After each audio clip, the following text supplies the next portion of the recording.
welcome to Gamecock Pod Live. For the next 3 to 4 years, I'll be committed to the University of This is Rogers again to the 25, 20, 15, 10. Rogers scores! Jackie Bradley Jr. delivered for the Gamecocks. Lost it up, looking for Kelly. Touchdown! Can you believe it? And South Carolina is sending shockwaves through the SEC. Frederick! Plays it in at the buzzer! That's a win! Unbelievable! I don't believe it! And now, live from Studio 54 of the Gamecock Pod Studios, here's the Cockfather himself, Keith Alsep.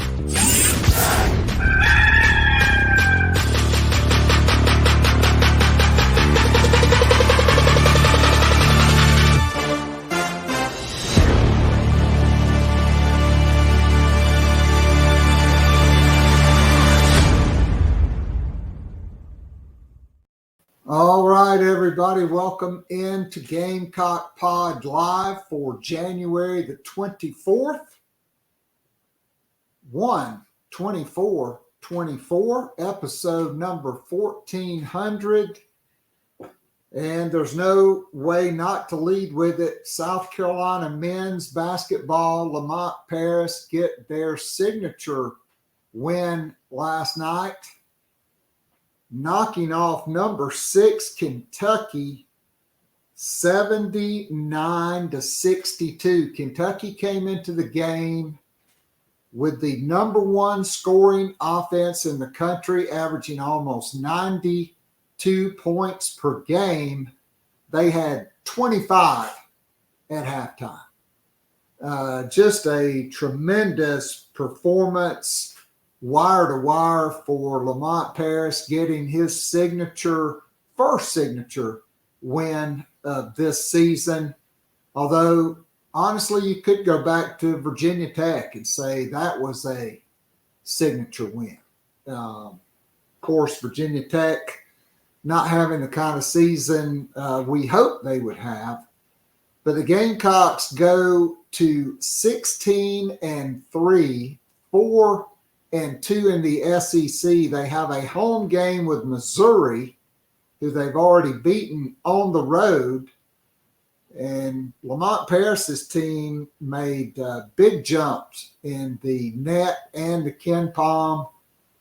And just a signature win last night. It was Kentucky's lowest point total of the season. They had only been held under 80 points one time. It was the first time they'd been held under 70 points, getting just 62 points against the Gamecocks. South Carolina led by Talon Cooper, who was masterful all night long, 20 points, 6 rebounds, 3 big offensive rebounds, 5 assists, and 2 block shots for the point guard from Dorman. He was 8 of 11 from the field, 2 of 4 from downtown, and 2 of 2 from the free throw line. Look, when you pull a major upset like this, you got to have some people chip in and do some things they hadn't been doing. Jacoby Wright was one of those guys last night. He's been in almost a season-long slump from 3. Last year, he was shooting in the high 30s from 3, almost a 40% three-point shooter. Coming into the game, he was 23% on the season. All he did was go 3 for 3 from downtown in the first half, then hit his first one of the second half. He finished 4 of 8 from the field, 4 of 7 from downtown, 2 of 4 from the free throw line. He had 14 points. Michi Johnson also with 14 points, including just the exclamation point. You know it's your night when Jacoby Wright, Talon Cooper, and Zach Davis are throwing up buzzer beater threes. And then at the end of the game, Michi threw up a 40-footer that hit nothing but the bottom of the net. He had 14 points, 5 of 11, 2 of 4 from downtown, 2 of 2 from the free throw line. What can you say about Josh Gray going up against 3 7-footers? And when they put Big Z into the game, the 7'2" Croatian, who was unbelievable in his debut against Georgia, knocking down 3-pointers. He got welcomed to the SEC last night. Lamont Paris said their game plan was when Big Z went in, they were putting Josh Gray's big body on him. And you see a pass to the wing, Josh Gray duck in and knock Big Z back about 3 feet, catch a bounce pass, turn, drop step, turn, and throw down a thunder dunk. Josh Gray had 9 points on 4 of 6 from the field, 1 of 1 from the free throw line. He got an and one on one of those finishes, walked up to the free throw line and shot it like a 90%er. String music. Josh Gray, 9 points and 6 rebounds in 11 minutes last night. Have yourself a night, Josh Gray. Got to see him in the post game. Don't see that a lot. And then kind of my unsung hero on the night, Colin Murray Boyles. He was as good as any freshman on the floor, and Kentucky probably has 3 lottery picks that were in the starting lineup for them that are true freshmen. Boyles, I thought he scored in double figures, but he had 6 points, 2 of 5 from the field, 2 of 2 from the free throw line, 9 rebounds, 4 big offensive rebounds, 5 assists, 3 block shots at 6'7", and 2 steals for Colin Murray Boyles. Just an unbelievable game. It was not BJ Mack's best game, but I thought he hit one of the biggest shots of the night after going 1 for 8 in the first half and only scoring 2 points, going 0 of 2 from 3. Kentucky scores the first 4 points of the second half. Mack knocked down a big pick and pop 3 that put the Gamecocks back up 7 in the second half. Had another one later in the game.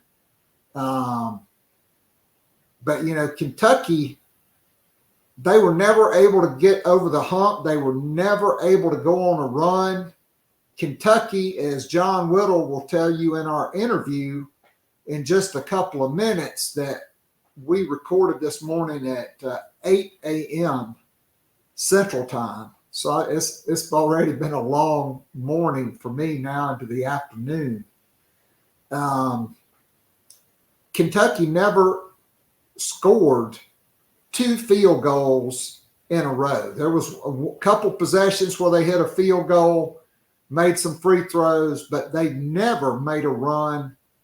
And South Carolina not only ended the first half on a 17-4 run to take a 33-25 lead, but they just ran off and left Kentucky and led by double digits for about the last 12 minutes of the game last night. Jared says it was electric, took the wife and kids, great experience for a Gamecock of any age, no doubt about it. WM or WJM41 said Josh Gray dropped his nuts last night, no doubt about that. And Mack, that 3 did pop the net. That was a really big shot, I thought, for South Carolina's confidence because Kentucky cuts the lead in half. they had a chance to cut into the lead even more. And if they do, you think, oh no, here we go. And then Mac answers, and the Gamecocks continued to answer throughout the night. We'll get into all of that and more with John Whittle. We take a deep dive into that game. We'll also address some of the other headlines of the day. Obviously, on Sunday, Pete Lembo named the head football coach at the University of Buffalo. So Shane Beamer has a big opening to fill on his staff. Not sure on which direction he will go on that. If he just adds another guy that could be assistant head coach and special teams coach, does he add a defensive coach that could also have a special teams background? It will be interesting to see how that goes. But I think it's time that we start giving Lamont Paris credit for this team.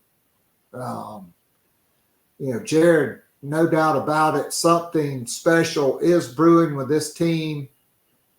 They got a chance to be ranked in the top 25 for the first time in a long time if they can take care of business with Missouri. Now, Tuesday, you got to go to Rocky Top and take on Tennessee.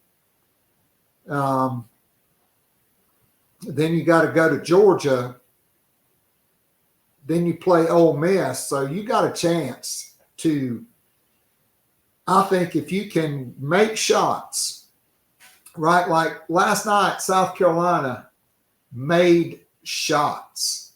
Okay. They shot over 50% in the second half, 16 for 29, 55%. They were 29 of 60 for the game and 11 of 24 from three in the first half. They were, I believe, 6 for 12 from downtown. And so about 50%. And Gamecocks 10 of 14 from the free throw line and 9 of 11 in the second half. They knocked down free throws. They out-rebounded Kentucky. They played exceptional half-court defense. They have great ball movement. I thought Lamont Paris did some great things in the after-timeout plays on baseline and sideline, out-of-bounds plays. I mean, look, there's two sides to the portal. Let's look at Arkansas. I think they had like the number 1 ranked portal class in the country, and those guys can't play dead in a movie together. I mean, it's like the island of misfit toys. They don't have buy-in. They don't play well together. South Carolina boat raced them at Bud Walton Arena on Saturday. BJ Mack did shoot it on Saturday. Now, everybody did, Talon Cooper included. But this is really a special group with the buy-in. As good of half-court offense as South Carolina plays, their defense has just been outstanding. We get into that, some of the reasons for that from Lamont Paris's post-game. So we definitely will talk about that. On Friday, if you missed it, Shane Beamer officially added James Coley as wide receivers coach. This guy's worked for Bobby Bowden. He's worked for Kirby Smart. He worked for Nick Saban with the Dolphins. He's been a coordinator in the ACC and the SEC. Worked for Jimbo Fisher. He will be the wide receivers coach. Marquell Blackwell, who was also on that Texas A&M staff with him, he will come in as South Carolina's running back coach. That is a major upgrade to that position. Shane Beamer talking about being able to recruit and to retain your own players, to develop your own players, and to manage your room to where issues don't make it to his office.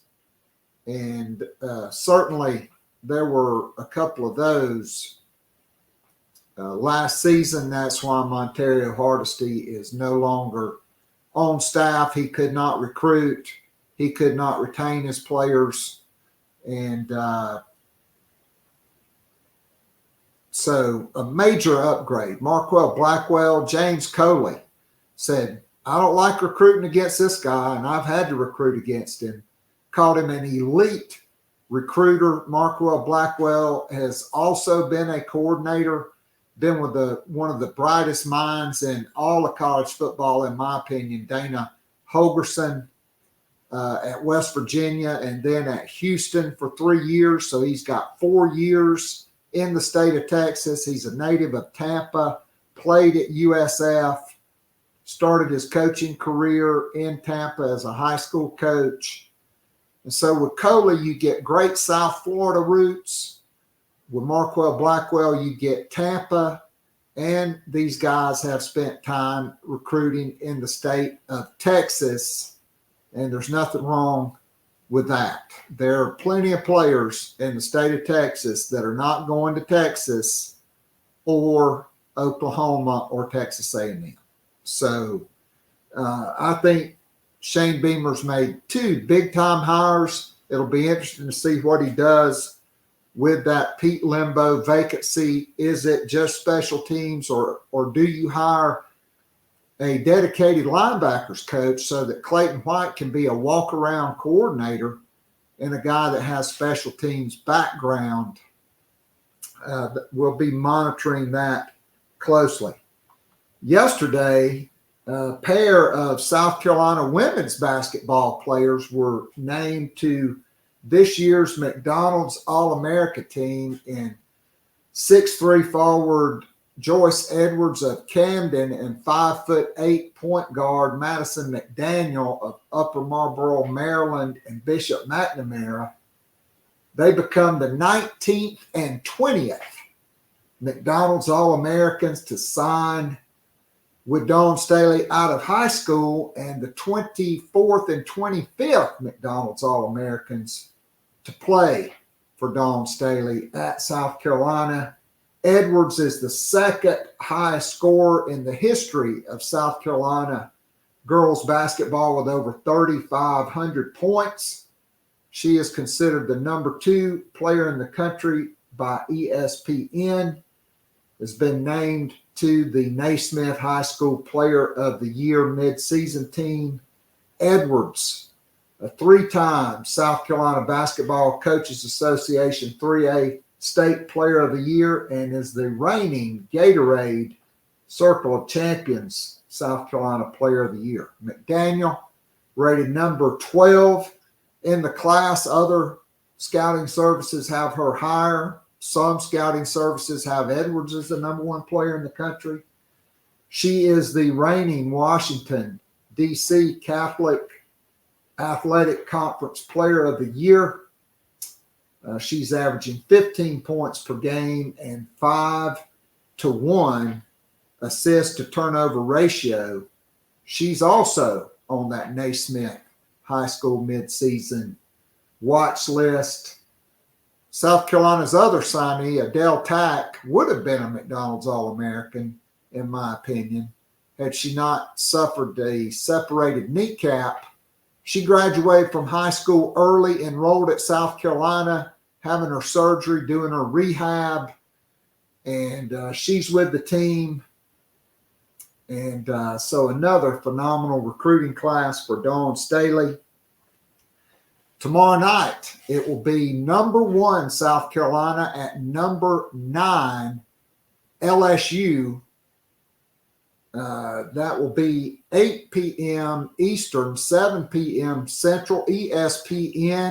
ESPN College Game Day will be there. It will be the first women's game they have appeared in which they have appeared this season. And this is the hottest ticket around.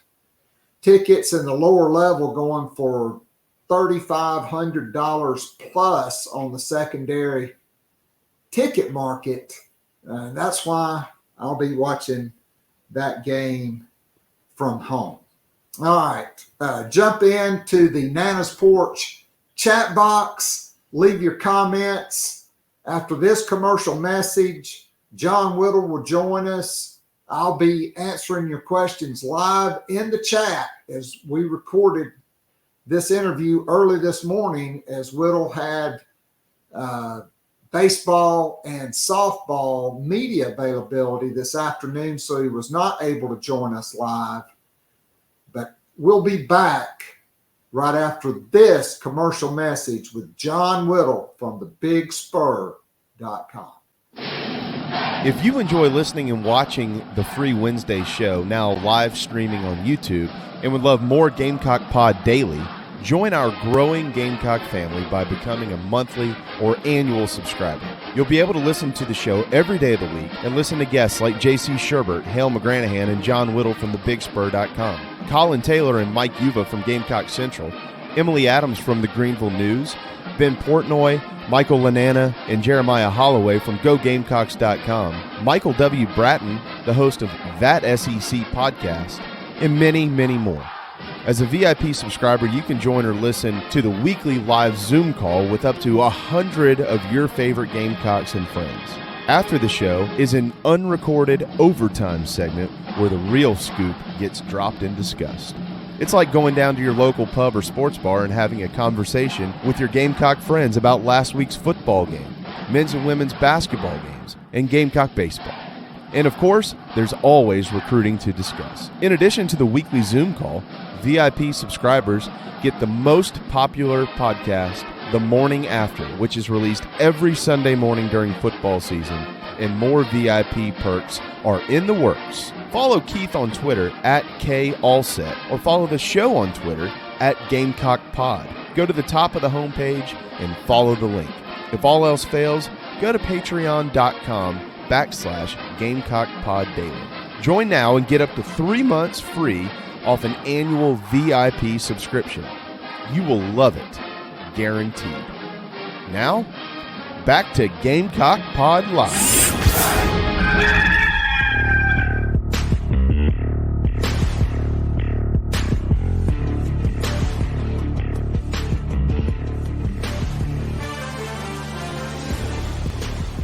And we welcome in John Whittle from thebigspur.com, who was at that huge kind of landmark. Well, not landmark, but you get the,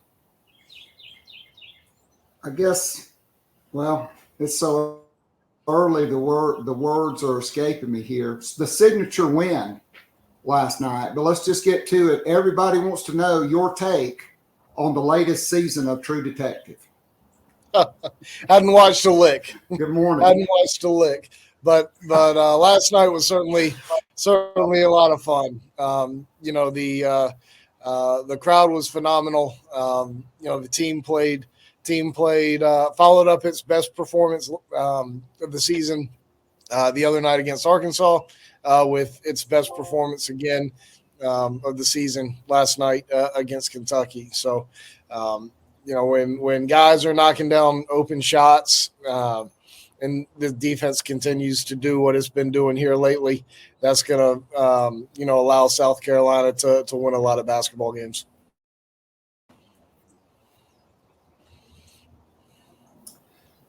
No doubt about it. So, you had the blackout.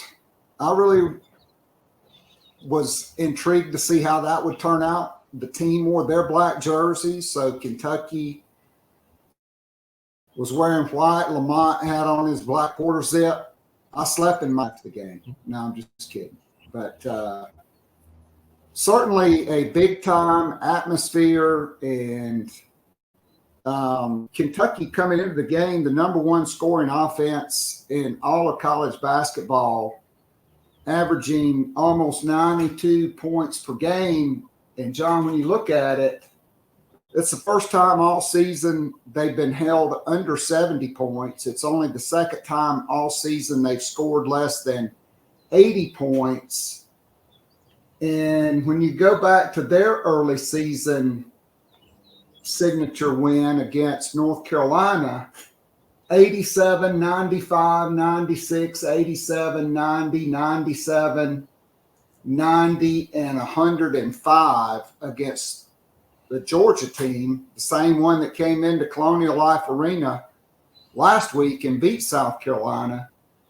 And they had 25 points at halftime, only 62 for the game. And there's a reason why South Carolina is the number one defensive team in the SEC. Yeah, absolutely. And, Kentucky has a whole bunch of scorers. They got 4 guys averaging double figures. I mean, they got a guy who's averaging almost 20 points. Every guy but one on that roster was held below his scoring average last night.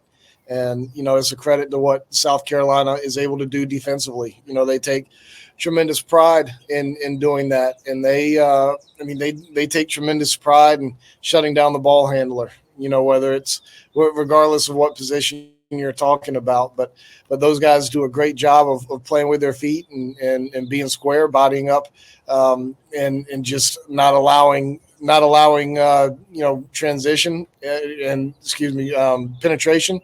And, Kentucky likes to play early in the shot clock. They like to get a shot off within the first 7 or 8 seconds. And South Carolina had held Kentucky to its fewest transition points of the season last night. And they did everything right. I mean, South Carolina did everything right defensively. They guarded without fouling. They played physically. They got back when they missed shots. They did everything right. No doubt about it. I mean, to pull off an upset like this, when you have a team that's a top 5, top 6 opponent comes in, usually they need to help you a little bit by not making as many shots. And then you got to do a lot of things right. South Carolina, we've been waiting. You and I talked about the slump Jacoby Wright has been in with the 3-point shooting. And he breaks out last night. He goes 3 for 3 and hits his first 4 from downtown. And you have an 8-point lead at the half, despite the fact that, at that point, B.J. Mack was 1 for 8 in the first half, and Meechie Johnson had not done hardly anything. But, just your thoughts on a first half where Kentucky jumps out 4-0. The Gamecocks go on a 7-0 run that included a Josh Gray duck in, drop step, and thunderous dunk over Big Z. And just the night he had by far his best game of the season. Yeah, I think you can say that about several guys. But, yeah, it was a little bit of a slow start to the game. B.J. Mack and got bumped a little bit on a little turnaround in the lane that he ended up airballing, and those were the first 2 possessions. But, Zach Davis had a steal, and they left Talon Cooper wide open for whatever reason, and he hit a big 3 ball, and the crowd got into it a little bit. And Dillingham for Kentucky, he was really good. Like South Carolina kept trying to go on some little runs, and anytime South Carolina would make a shot, like he would make a shot, and he would come back with a 3 ball, or he had a nice little floater off the glass in the lane from penetrating from the wing. He did a phenomenal job, and South Carolina did a better job on him later in the game. He had 16. He had 7 at least in the first half. So South Carolina did a better job on him later. But my point is South Carolina was doing what it needed to do to get back into the game after a little bit of a slow start, and just kept chipping away at it, and eventually took the lead with little under 5 minutes left in the first half and, never relinquished it. But, you had guys hitting open shots. You mentioned Jacoby Wright.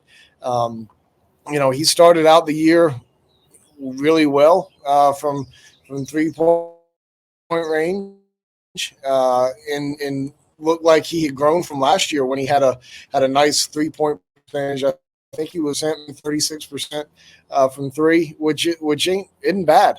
That's a nice percentage. So I thought that he was going to have a big year, and he's slowed down a little bit here lately. But he saw that first one go in, and he started feeling good. I mean, that second one he hit was with a hand in his face from about 4 feet behind the arc, and it was pure. And Zach Davis hit one right at the end of the first half to give Carolina an 8-0 lead or 8-point lead going into the break. And Zach Davis has really been struggling from 3-point line here lately. And he's not a great shooter, but he knocked that one down. So yeah, you were getting contributions from everywhere when your two best guys weren't necessarily at their best, and give Kentucky some credit for that too. Like, they've got some guys who can play defense as well. And, they made it a point, and their assistant coach said it before the game. They made it a point to try to neutralize Michi and BJ as much as they could. And they did in the first half, and South Carolina still had an 8 lead. No doubt. So let's talk about that. So Kentucky goes up 21-16 with 8:33 to go in the half. Gamecocks in the half on a 17-4 run to take that 33-25 lead. And it started with an 11-2 run, and then they hit the 2 threes back to back to in the half, Cooper and Zach Davis, to make it 33-28. And, not only does Kentucky score a lot of points, they're very efficient. I mean, they are 50% from the field, 40% from three for the season, scoring that many points. In the first half of the game, they are 2 for 10 from three and 11 for 32 from the field. DJ Wagner, who had been SEC Freshman of the Week 3 straight weeks, 1 for 7. Reeves, 1 for 7. And really, Dillingham was the only guy that was keeping them in it, quite frankly. And John Calipari in the postgame talked about the physicality of South Carolina. And Lamont Paris talked about how after the Georgia game, instead of when you get into conference play, it's normally a 2-day prep. They took 1 day before Arkansas and 1 day before Kentucky just to work on them, to go back to training camp practices, working on blocking out, working on pack line defense, staying in front of your man. And that paid off in spades. Really, the last 2 games, you've seen South Carolina sharpen the saw, and in particular on the defensive end, blocking out, rebounding. They out-rebounded Kentucky. They out-rebounded Arkansas. And just tremendous defense and physicality. Calipari said, that's a bunch of grown men. I got a bunch of 19-year-olds. Well, I mean, Trey Mitchell and, one of their other guys, they have some older guys, but they do have a lot of younger guys. And so, to me, that's always been the secret of beating Kentucky is if you got a bunch of older guys that can play great and be physical against their younger guys and force them into an off night, and that was certainly the case last night. Yeah, for sure. And, that's one thing that was a big that was a big shortcoming for South Carolina last year, is just having a younger squad than usual, especially compared to most teams in the league and compared to most teams in college basketball with so many COVID years floating around there. South Carolina had a pretty young team.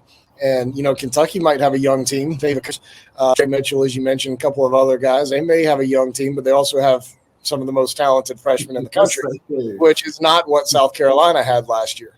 So, they had one of the best freshmen in the country, but not a whole roster full of them. But, this year that was a big point of emphasis to go out and get older. And, that's exactly what they did with Talon Cooper, who's played a ton of college basketball, and BJ Mack, who's done the same, and Stephen Clark, who's done the same, and Miles Studi, who's done the same. And then you throw in Amici Johnson in there, and you throw a couple of guys in who are growing, like Jacoby Wright and Zach Davis, and heck, throw Kyler Murray Boyles in there too. I mean, those guys, they've got a nice roster. South Carolina's got a really nice roster this year. They do, and I know Lamont Paris was purposeful in the transfer portal. But, I mean, let's go back to that Arkansas game for a minute. I mean, you see Eric Musselman have one of the top transfer portal classes in the country, and their parts don't fit together. They don't play together. They look very disjointed. South Carolina led wire to wire and, led by close to 20 points in that game, just like they led Kentucky by 20 at one point in the second half.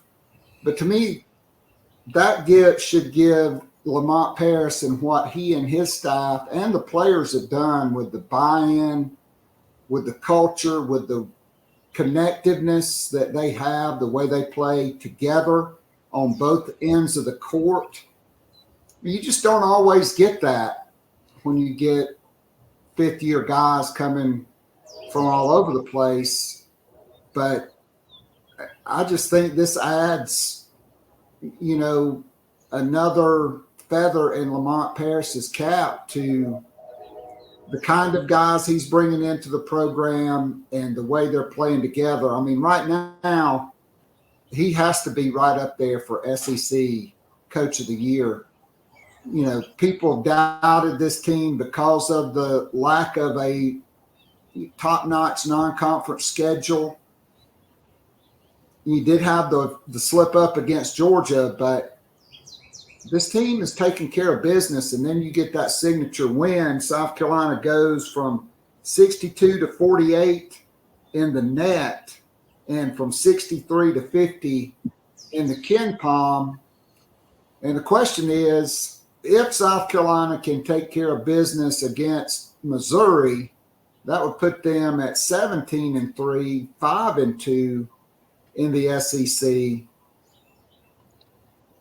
Is this team ranked next week? Lamont Paris had that same question. Alyssa Lang asked him after the game. If somebody would have told you you'd be 16-3, what would you say? He said, I'd want to know how high we were ranked. So your thoughts on that?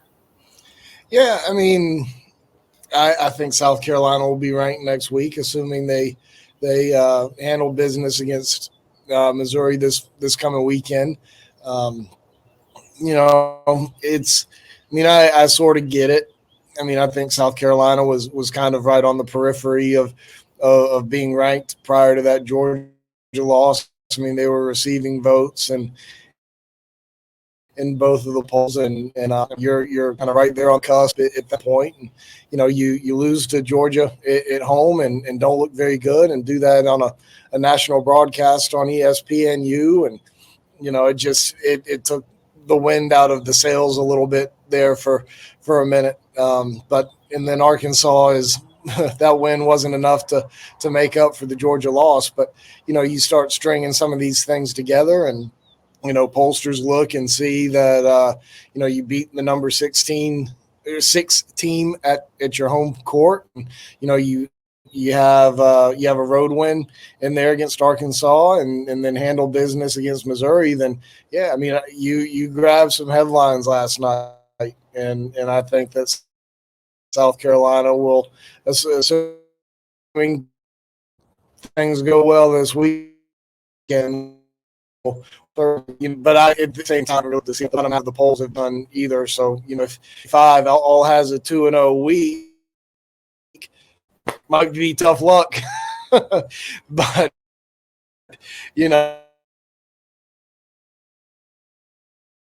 I'll find its way into the rankings this week.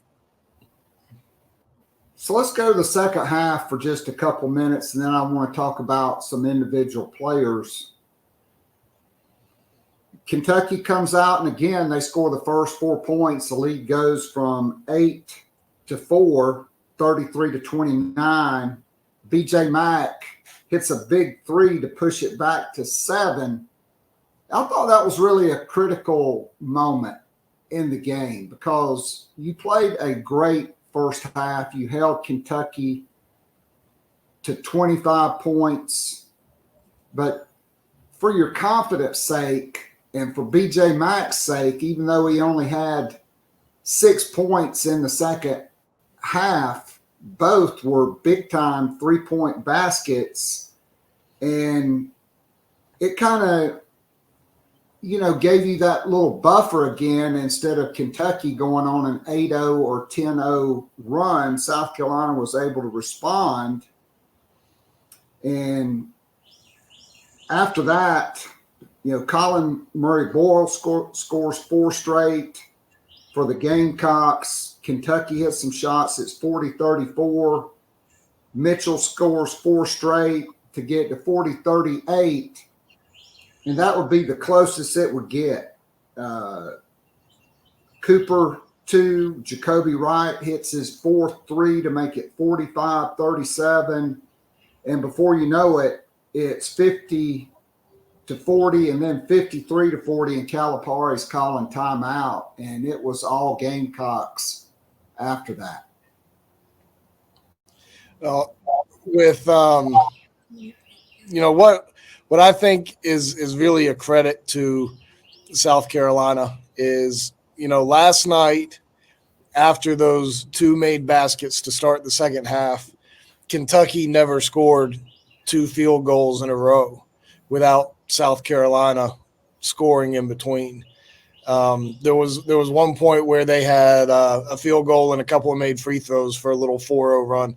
But South Carolina last night against Kentucky and this past Saturday against Arkansas have not allowed runs, have not allowed the other team to get back into the game. We talk about in basketball, everybody makes a run.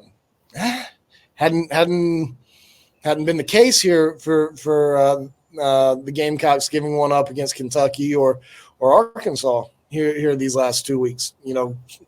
Credit the defense, but also credit South Carolina offensively because they've gone down and scored as well. So they haven't let other teams kind of get back into it when they've built a lead. So going back to your initial thought, BJ Mack hitting that 3 ball after not having maybe the best first half. It's certainly big for him. Big for him. He hit another 3-pointer again pretty early in the half, a couple of possessions later.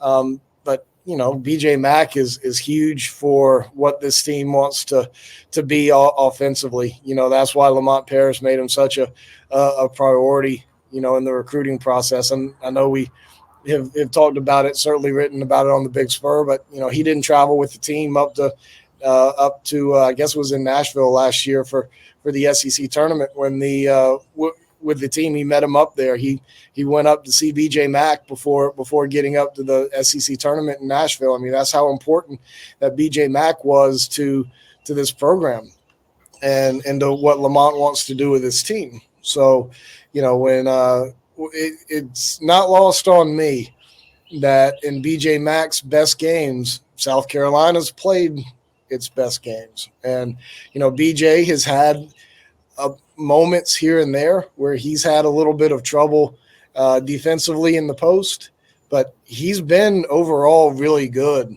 down there against guys who are big, strong, and physical SEC dudes.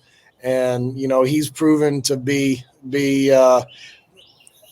more than good enough. He's certainly been good enough. He's been more than good enough down there. So I ton of credit to BJ Mack, but also a ton of credit to really every guy on that roster for the last 2 games, because there hadn't been really a guy on that team in the last 2 games that hadn't contributed in some way. I mean, no doubt. I mean, I look in the box score and I see Colin Murray Boyles. He fills it up, but I swear to God, I thought he had more than 6 points. But this guy just makes plays. I mean, 6 points, 9 rebounds, 5 assists, 3 block shots, 2 steals, and I mean, tied for the team lead in assists with Talon Cooper at 5. And when Kentucky got down and they started having to scramble and trap, and South Carolina got the ball in the middle of the floor to Colin Murray Boyles, he didn't play like a freshman. He played like a senior with his decision making.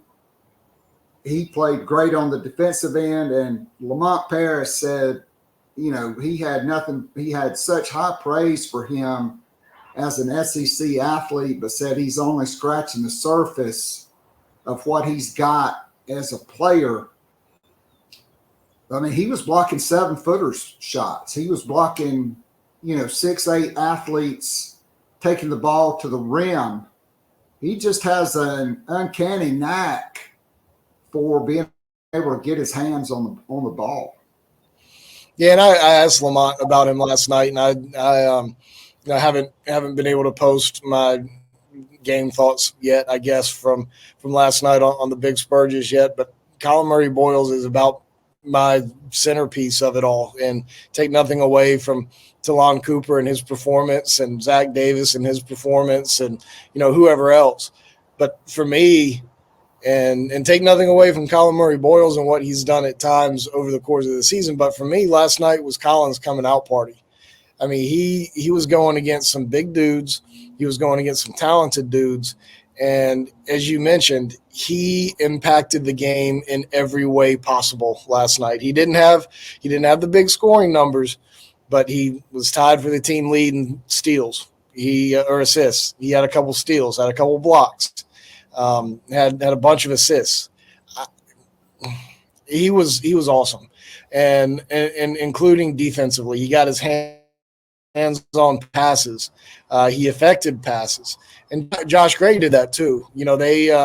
They Kentucky, when they would go pick and roll, the big guy would get in there towards the basket, and they found the guy a couple of times, but they made themselves big out on the perimeter and didn't allow that entry pass on that roll several times.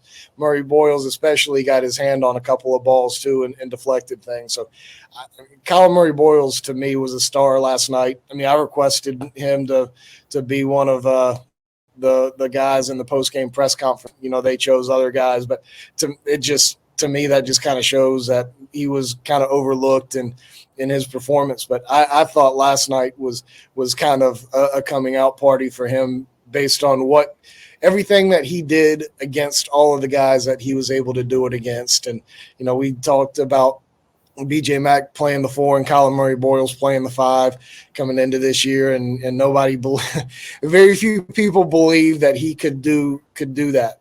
And he showed last night that he can, and he can play the 4, but he's pretty darn good at the 5 spot too. So I thought he was great last night.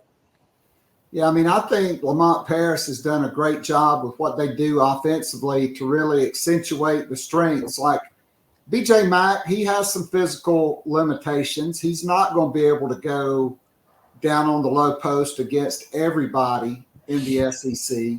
He's going to have some bad matchups, but I think Paris has limited that by bringing him out as a pick and pop guy. I would have liked to see him be maybe a half a step to a step closer to the line in the first half. When he was missing them, I thought he was maybe one step too far back, but he was really good. And I want to talk about Josh Gray for a minute, because certainly nobody struggled more mightily against Georgia than Josh Gray. You could see it in his body language, particularly from the free throw line. But last night, 9 points in 11 minutes, 6 rebounds. And 11 minutes. And, Big Z, the 7'2" Croatian, Ivicevic, or I think that's how you would say it. He made his debut against Georgia, but he got welcomed to the SEC by Josh Gray last night when he ducked in on that dude and bumped him about 3 feet up the lane, caught it, drop stepped, and dunked. And he had a 3-point play, John, and when he stepped to the free throw line, he looked like a 90% shooter. It was string music. And I was happy for him to be included in the post game last night because we don't get to see a whole lot of Josh Gray after games. Yeah, I made the joke that they need to just have open locker room last night for us to go in there and talk to everybody. Like everybody deserved to be talked to after a game like that. But your point about Big Z, like that game he played on Saturday against Georgia, that seems like the perfect fit for him. Wide open, up and down the court. Playing at home, crowd behind you, not a whole lot of physicality. That looks like his style of game. Yeah. And then you put a team that plays tough defense out there and will be physical with you. And Josh Gray was able to do that. He certainly didn't look particularly comfortable. And, obviously Lamont Paris said that, when that dude went in, Josh Gray was going in. That's right. And, that was certainly a nice strategy there and really well employed. But, one of those dunks, Josh Gray's first dunk, I mean, that came about because of Colin Murray Boyles, fighting for a rebound and getting his hands in there after I think it was Big Z had come down with the rebound. And Murray Boyles got his hand in there, knocked it away, tapped it back to Talon Cooper, who threw about a 30-foot bounce pass from well beyond the three-point line down to Josh. And Josh went down and got it, caught it with his hands, and went up and slammed it home. And, we all know that Josh Gray doesn't necessarily have the best hands out there, especially on – well – really, I was going to say especially on low passes, but it really doesn't matter where the pass goes. He just doesn't have the best hands. Sometimes he catches it, sometimes he doesn't. But he went down there and caught it and threw that thing down with authority. And, a couple minutes later, he got the ball on the block. And, we've seen Josh Gray dunk, right? Like everybody says, Josh Gray never dunks. Josh Gray never dunks. If I were 7 foot and looked like him, I'd dunk it every time. Well, that doesn't happen because you have other 7-footers who are trying to keep you from dunking. But when we see Josh Gray dunk, it's typically like that first dunk we saw. Like he gets an offensive rebound or there's a defensive breakdown and he just goes up and pulls the rim, down to the floor. We don't see that second dunk very often. We don't see the back to the basket on the block and the drop step and the turn and then the thunderous dunk. Like that was a thing of beauty right there. And I'm not going to pretend that he was met with much resistance from Big Z because he but the footwork was there and the intent was there. And, that was something that was really good to see because, those are the ones that I think folks think that they want to see more of when they're yelling at Josh Gray to dunk because Josh has dunked plenty. But those are the ones we want to see a little bit more of. And, he looked very authoritative last night. And I think that kind of built on things from Arkansas because things went really well for him out there in terms of just being able to make kind of a standard play, like a play that you should make. Like there were several times against Georgia where he just kind of fumbled the ball out of bounds or did something, where you just shake your head and like, God, you should be able to do that. You're an SEC D1 scholarship basketball player. So, he had some of those bad moments against Georgia. He had some really good moments against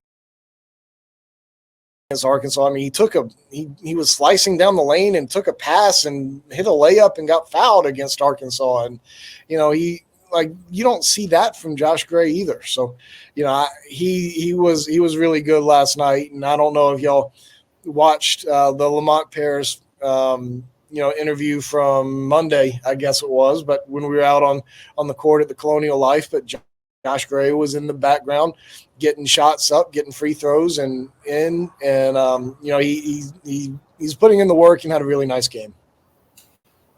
No doubt. So, really, the guy that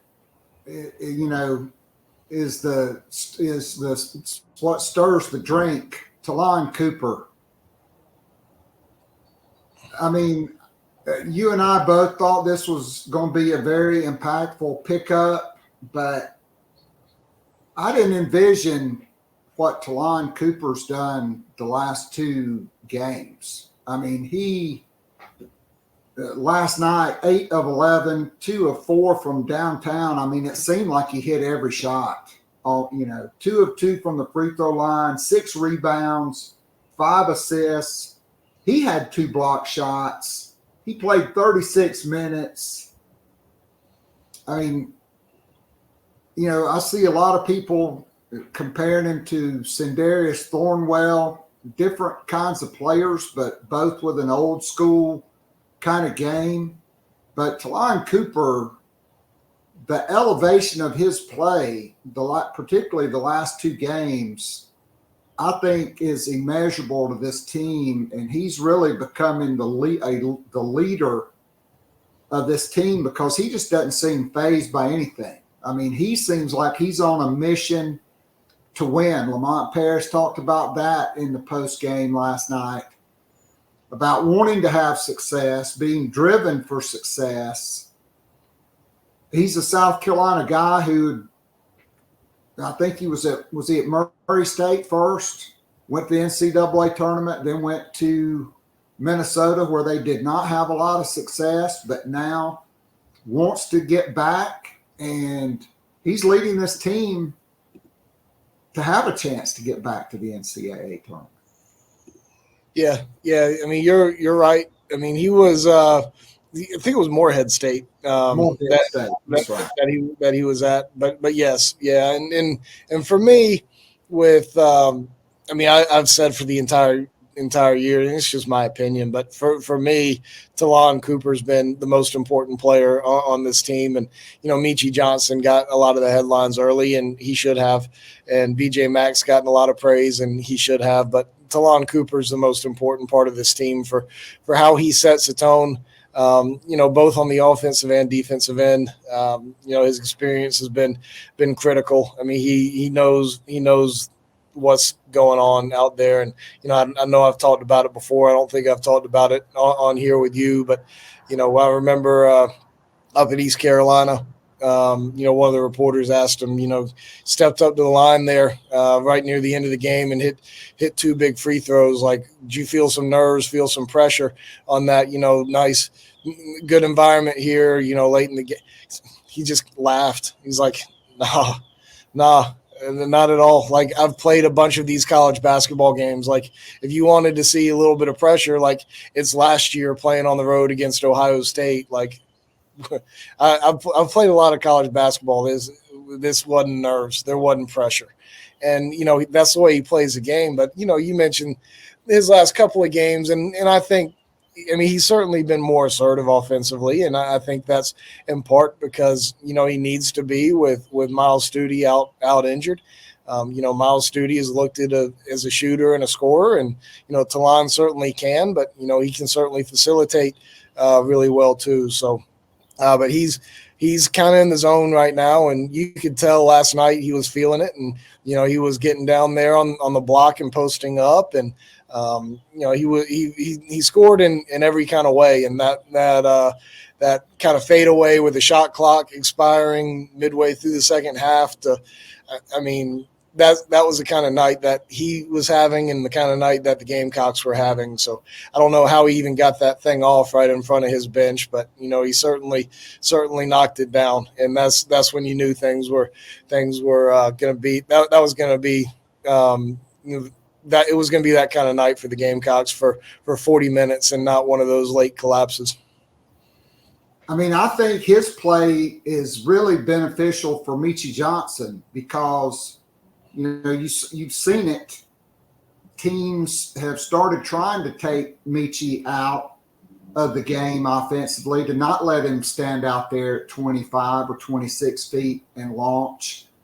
And, if you have to worry about Talon Cooper as much as you're worried about Michie Johnson, I mean, there are a lot of things you can do there. I mean, it was just South Carolina's night, nothing more indicative of that than that shot of the game. Michie buries a 40-footer at the end of the shot clock with 44 seconds to go.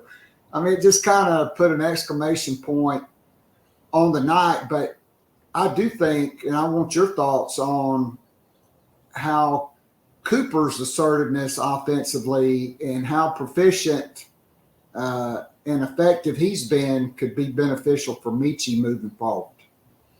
Yeah, I mean, I certainly think so, because you can put your best guard on Michie Johnson as a defender, and you're probably not going to have two elite lockdown defenders at the guard position. Maybe you will. I haven't watched all the SEC teams, but most of these teams will put their best perimeter defender on Michie, but if Talon's out there, knocking shots down, then maybe you think about what you want to do. You put your best defender on the ball because that guy can score too? Do you put it on the guy who's the Michie, who's the team's leading scorer? How do you handle it? So. But Talon has done a tremendous job as a facilitator, and while he's looking for his shot a little bit more, he's always been willing to take a shot. So he's got tremendous feel for the game and who's got the hot hand, and sometimes it's him, sometimes it's somebody else, but he's got a tremendous feel for what's happening out there, and will always be able to find the guy. And the guy is going to be Michie a lot of nights too. So, he's certainly going to be able to, draw some eyes from the defense with the way he's playing right now. But he's also going to be able to use his eyes to find Michie or whomever else.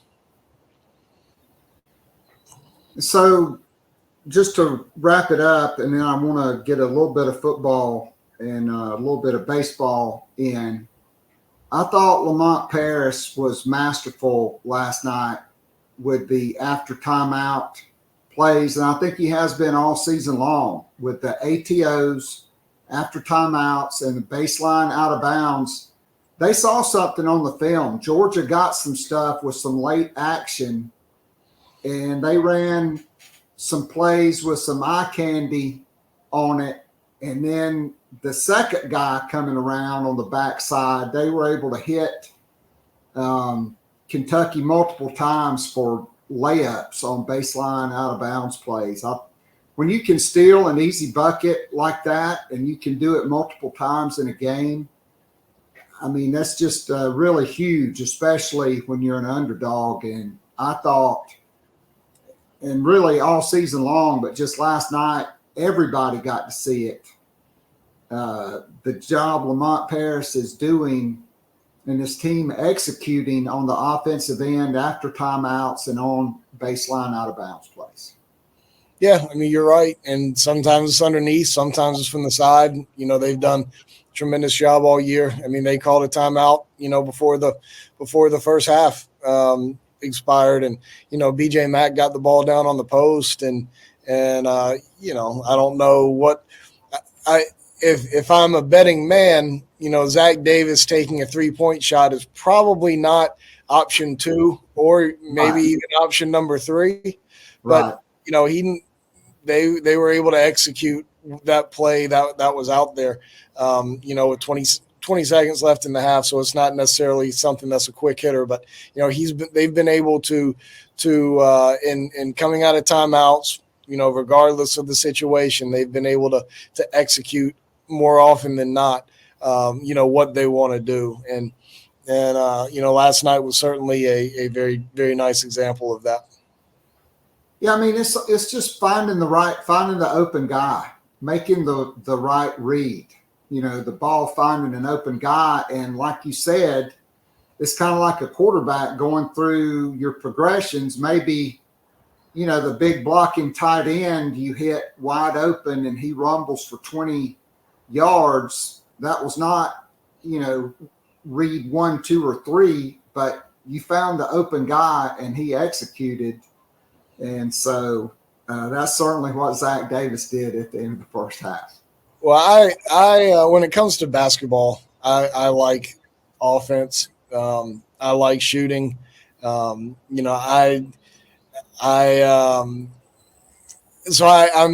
typically soft on players when they take shots and miss them. Like I guess I have a greater threshold for what I think is a good shot and what is actually a good shot, I guess is what I'm getting at. But regardless, like when you watch this team play really all year, there have been very few games where you leave a stretch of play or the entire game where you think, there were a lot of bad shots tonight. Like this team takes good shots. They don't always make them. And in fact, I mean, prior to these last couple of games, they've been missing a lot of them. Folks wanted to talk about how the 3-point shooting on Hill since conference play began. And that's not true. It had gone downhill way before that. They were like 4 for 26 against like Charleston Southern and similar numbers against VMI and Elon. Like after that exam break, like most games after that East Carolina game were pretty crappy shooting performances, especially from 3. So it was happening before the start of SEC play where percentages were dropping off. But most of those nights they were taking good shots. It's just that a lot of them weren't going in. They've been going in here lately for guys. And but that's kind of what have really admired most about this team this year is they're taking good shots. They're taking them in rhythm, and they've got guys who can make them. And I think that's going to be, assuming that keeps up, I think that's going to be really good for this team here going forward when it comes to wins and losses. No doubt about it. So, John, on Sunday, the news broke Pete Lembo had gotten a head coaching job at Buffalo. I guess that happened kind of suddenly because Friday afternoon, Shane Beamer was asked if his coaching staff was set. And while he said, you never say never, you think it was. And then, certainly one of the most valuable members of his staff. And I'm elated for Pete Lembo, but I think it's a significant loss for South Carolina. Just your thoughts on what Pete Lembo meant to South Carolina and the value he added to the program. Well, I was taken a little bit off guard by it, to be honest with you. I've heard some rumblings each of the last 2 years that, Pete's in the mix for this, that, or the other when it comes to a head coaching gig. And, I've known, and certainly most folks have known that, if the right opportunity presented itself, that Pete wanted to be a head coach again. And, he was going to be a little bit picky and a little bit choosy and wanted to find the right spot and have a good opportunity and go someplace where he wanted to go. But I hadn't heard those rumblings this offseason necessarily in terms of, him being on a wish list for X job or Y job. So it took me a little bit off guard, but it makes a lot of sense. That Buffalo would want to come after him. And, I think it's certainly very impactful for South Carolina because Pete was a very well-rounded coach. He was obviously a master special teams guy who had a great eye for identifying talent at those positions and did a phenomenal job of coaching those guys, finding tendencies in the other team and,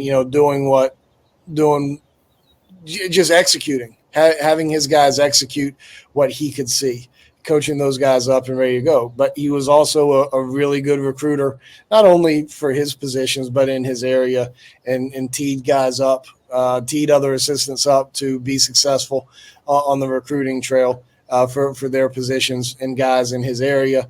So I mean, you lose something from that standpoint, and the contacts he had from that standpoint. So that's a big deal.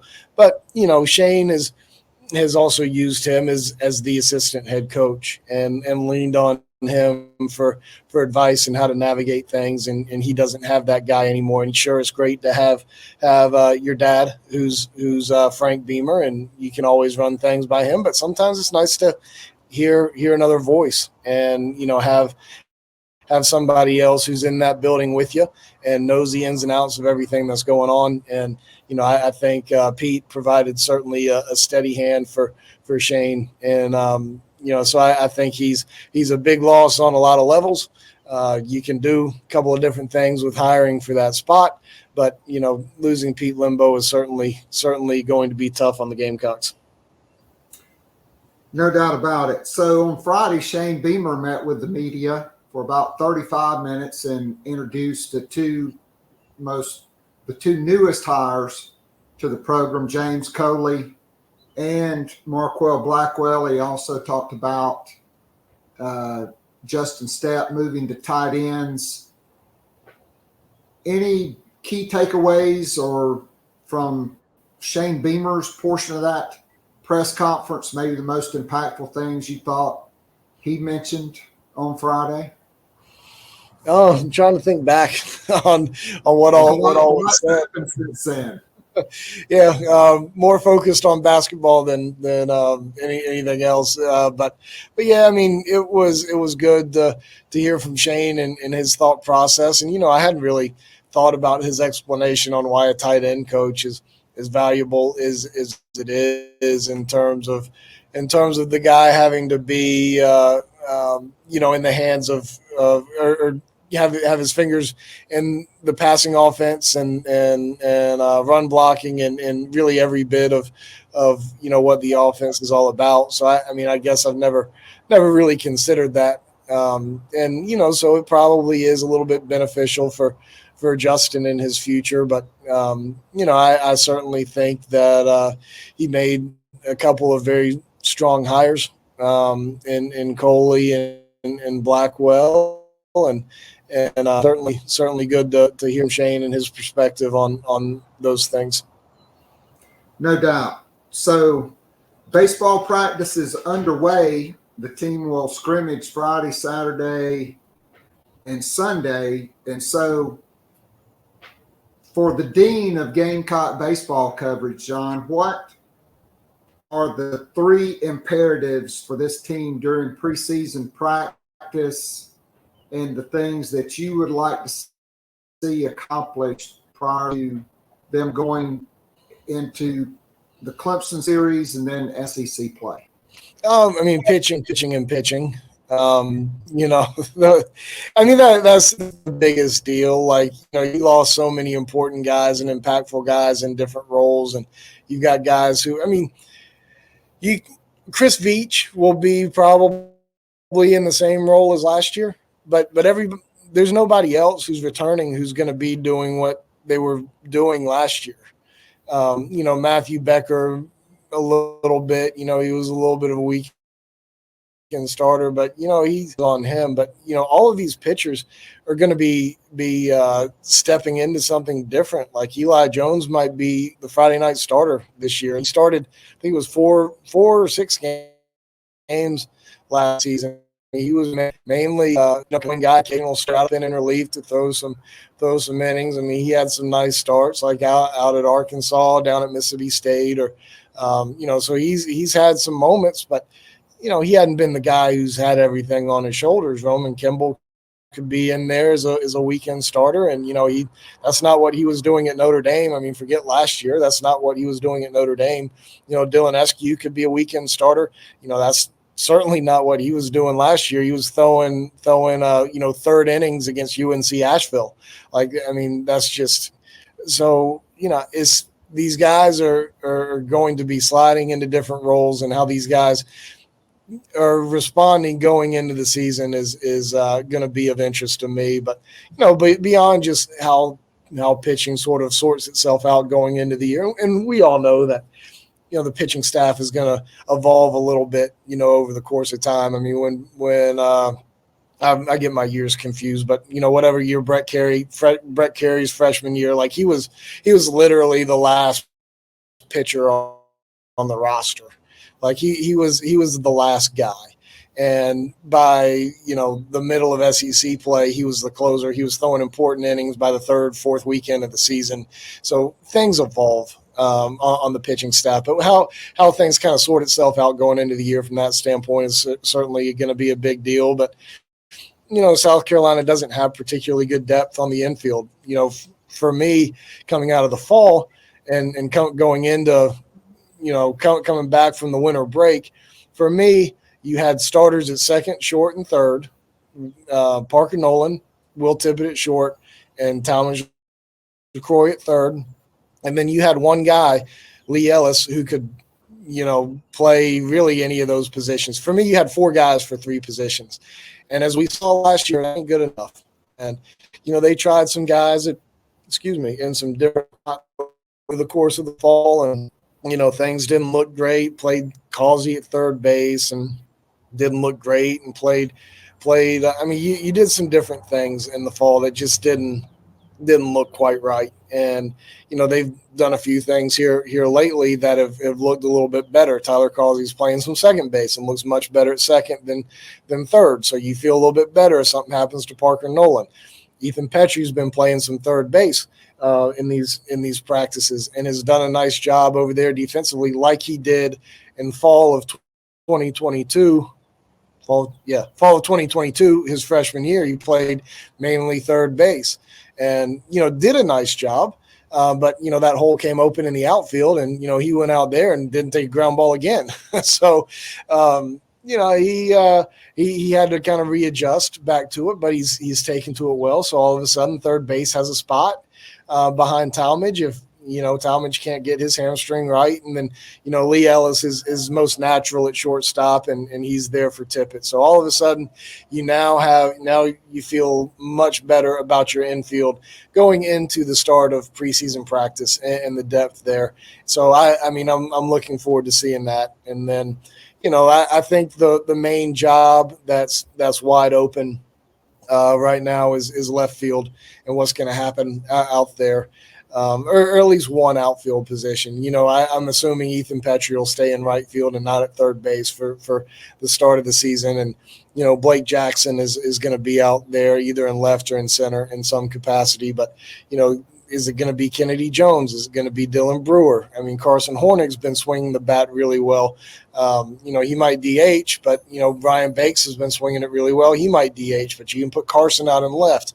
Evan Stone is still – the most elite defender on the team, and he's hitting a little bit better. Like there's the outfield position is pretty competitive right now, and how things. I mean, for me, Blake Jackson is starting somewhere. Ethan Petrie is probably starting in right field over third base. So how that other spot kind of shakes out is certainly of interest. But the team's going to evolve a little bit, and I don't know how firm things have to be going into the season, just because we'll see things change some. But it'd be nice to get out there and see some scrimmages these next few weekends to see what those areas specifically look like. So earlier in the month, South Carolina picked up former Florida and Florida State infielder Jordan Carrion. I know there was eligibility issues as far as being a double transfer. Is there any latest on that? And what kind of player is he? What does he add, or what could he add to the roster? Still not cleared yet. And I don't know what's going on well enough to articulate exactly what the holdup is, but he hasn't been cleared yet. I know he hasn't graduated from anywhere, so it's not as simple as a graduate transfer. So I don't know exactly what's happening to hold it up, but it's still up in the air right now. I mean, right, his eligibility is still I guess in question. He still has to be cleared. Right now, he's not eligible to play. He's eligible to practice but can't play. So, but in terms of what he brings as a player, I mean, he's been a starter at both Florida and Florida State. And those are two good baseball programs. So he's obviously doing something really well and something right. He's been fine as a hitter. He makes a lot of remarkable plays from a defensive standpoint. Doesn't always make the routine plays. He's a little bit hit or miss over there from that standpoint, but he's overall a good defender. He can play shortstop. They've worked him mainly at second and third base because they feel really good about Will Tippett and Lee Ellis over there at shortstop. And as just discussed, especially you're feeling a little bit better about what you have from a defensive standpoint on the field. But Jordan has been working mainly at second and third base to kind of shore up those spots in case something happens to a Noland or a Lee Croy. So, and assuming he gets eligible, but he's very versatile from a defensive standpoint, and he's been through it a couple of years now from an experience standpoint. Can certainly provide some of that. If you start at Florida and if you start at Florida State, you play high quality baseball. No doubt about it. Well, John, I can't thank you enough for hopping on today. I know you've got some more duties with some spring sports media availabilities, but great stuff as always. Have a great rest of the week, and hopefully on Monday we're looking at 17-3, 5-2 South Carolina in the top 25 for the first time in a long time. I think at that point you'd be able to certainly say that regardless of how the rest of the season goes, the Gamecocks will not finish last in the SEC as predicted by the media before the season started. Yeah, I'm interested to see the receipts that Lamont Paris is keeping, because he certainly came to the SEC media days and he had some ammunition he was firing at the media for sure. So Lamont and I spoke one after the media day podium chat, and I still haven't used some of those quotes yet that are much more colorful than what he was saying on the podium. So I've been kind of waiting for the right time to use those and to share those. But they're there, and they'll be written here probably sooner rather than later. All right, great stuff as always, John. Hopefully we'll get you back. Hopefully, they win. I was just thinking about it. If they win on Saturday, we'd certainly be favored. That'd be 17 wins. You'd only be 3 more wins away from 20 wins. Hey, good math. Yeah, I mean, that's hard for me. It's hard. But at any rate, hopefully, they're going to win enough games to make it to the NCAA tournament. I think if that happens, Lamont Paris is probably the SEC Coach of the Year. Absolutely. I can certainly see that. So appreciate you having me. It's always good to be on. All right, John, you got it. Take care. All right, you too, Keith. All right, that was John Whittle from thebigspur.com. Gamecocks, a great opportunity to go 17-3. Then you look at the next.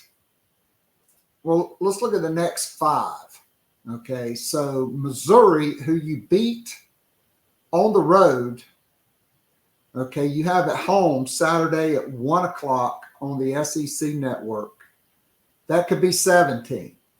Now, Tuesday at Tennessee could be problematic. Rick Barnes has got a top 10 team. They got some dudes. It's on the road. That's going to be tough. Okay, then on Saturday, a week from this coming Saturday, you have a chance at Athens at Stegman Coliseum, where you've really played better than in any other SEC road venue to avenge that Georgia loss. That could be 18. Then you get Ole Miss at home.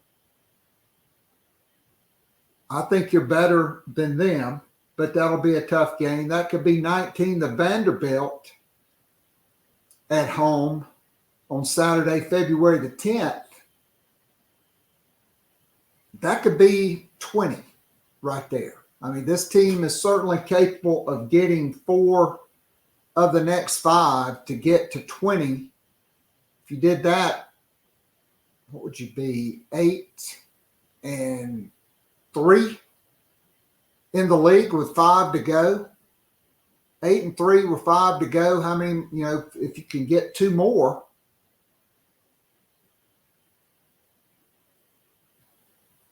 you're 10, you got at least 10 wins in the league. So